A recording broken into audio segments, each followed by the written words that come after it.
The story starts inside a grand royal palace, where a young boy named Van jolts awake in an enormous bed. His hands look tiny and frail. That's when the realization slowly creeps in. He's been reincarnated from the miserable life he once knew. In his past life, Van was stuck in a draining routine, working a dead-end job just to survive, until fate gave him a second chance and reborn him with a noble title. Now reincarnated as a young noble in a distant village, Van carefully climbs out of bed and balances on a small wooden stool just to get a peek outside. The view stuns him. Tall buildings, endless land, and peaceful skies stretch as far as he can see.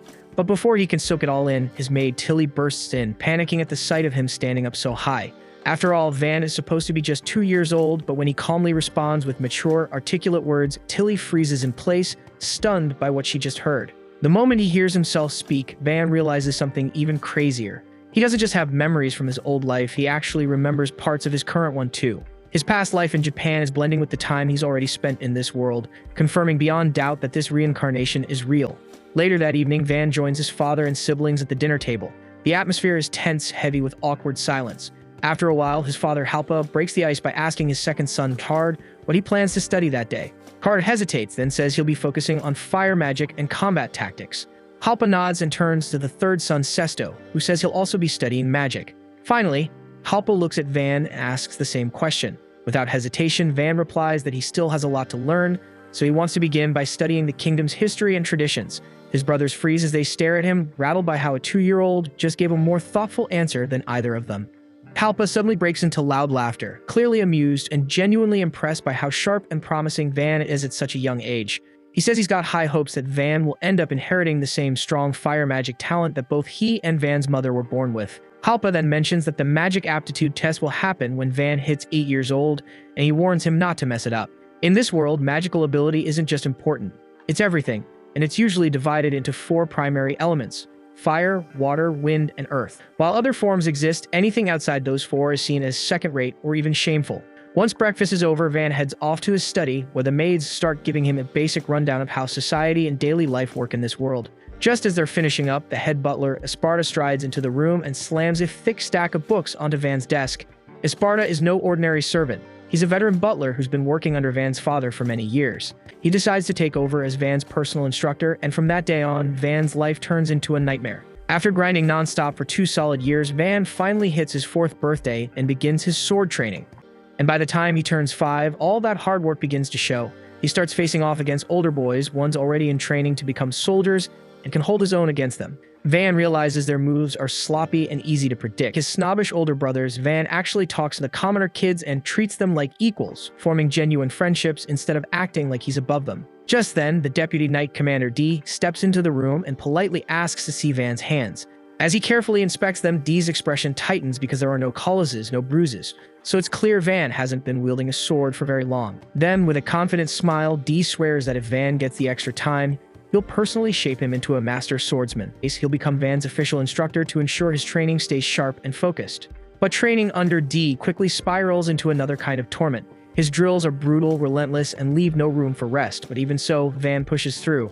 And deep down, he knows the truth. Despite all the exhaustion, every day in this new life has felt more rewarding than anything he experienced before. For the first time ever, he feels like he's actually living, and with that, Van silently promises himself that he's going to make this second chance count and enjoy every bit of it. Not long after, he tells one of the maids he wants to go outside and play. She takes him to the town market, and Van is blown away by the chaos and energy. The crowds, the chatter, the colorful goods on display everywhere. As they walk, his eyes lock onto a massive building towering above the stalls, the Merry Chamber of Commerce. He stares at it in awe, but before he can admire it too long, something unsettling happens. A child bound in shackles is being dragged through the crowd. Horrified, Van immediately asks the man what's going on. The man coldly replies that he's selling his own son into slavery, and since the boy belongs to him, he has every right to do as he pleases.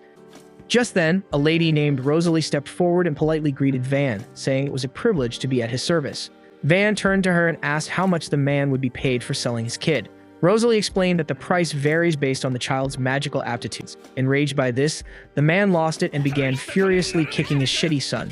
But before he could get far, Van stepped in and blocked his path, calmly stating that he would buy the boy for 5 silver coins. Without a second thought, the man accepted the boy quietly replied, saying his name was Kamsin. Van then told him that he was free to go wherever he pleased. That Kamsin had no place to return to, Van suggested he stay with him instead. One of the guards nearby voiced concern, warning Van that the Marquis might disapprove of him bringing a random boy into the estate. But if Kamsin were officially registered as Van's slave, then no one could object. A contract was forged, and a faint glowing crest appeared on the back of Kamsin's hand.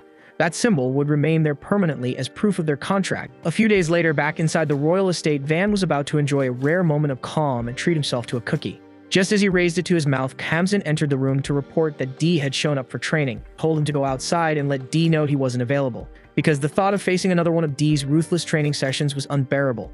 Kamsin nods and goes outside to deliver the message, which makes Dee look visibly disappointed. But since he's already here and eager to train someone, he grabs Kamsin and decides to start drilling him instead. 2 more years slip by and Van finally hits his 8th birthday.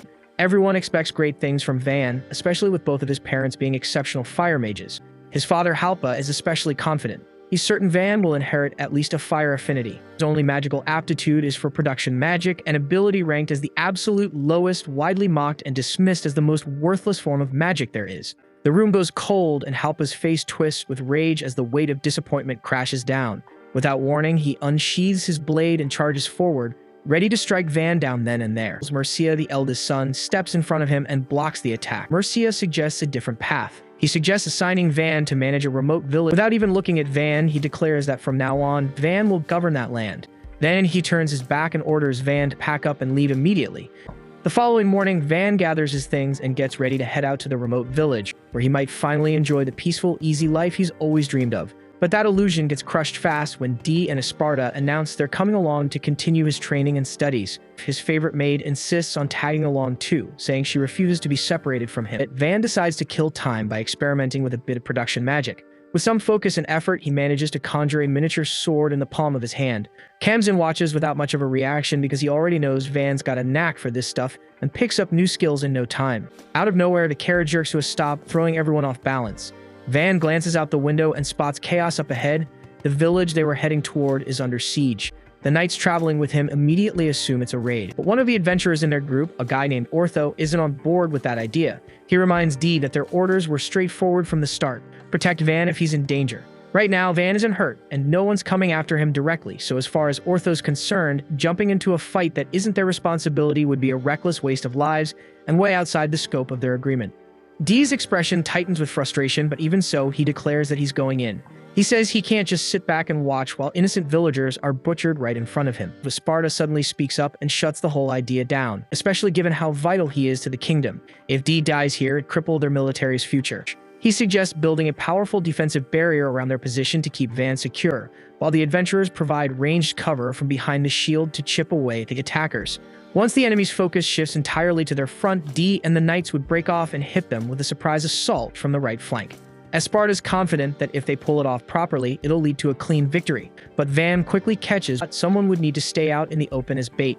That someone is Esparta himself, and Esparta confirms Van's suspicion, explaining that unless he takes on that role, Dee and the others would be dragged into a straight-up brawl and probably won't make it out alive. Hearing that, Van fully grasps the weight of what Esparta is putting on the line. If something goes wrong, Esparta would be the one paying the price with his life, and losing both the kingdom's top strategist and its strongest warrior in one battle would be a devastating loss, one that the land might never recover from. With that in mind, Van steps forward and insists on taking the decoy role himself. Tilly instantly rejects the idea the second it leaves his mouth, stating flat out that she'd rather take the risk than let Van put himself in the line of fire.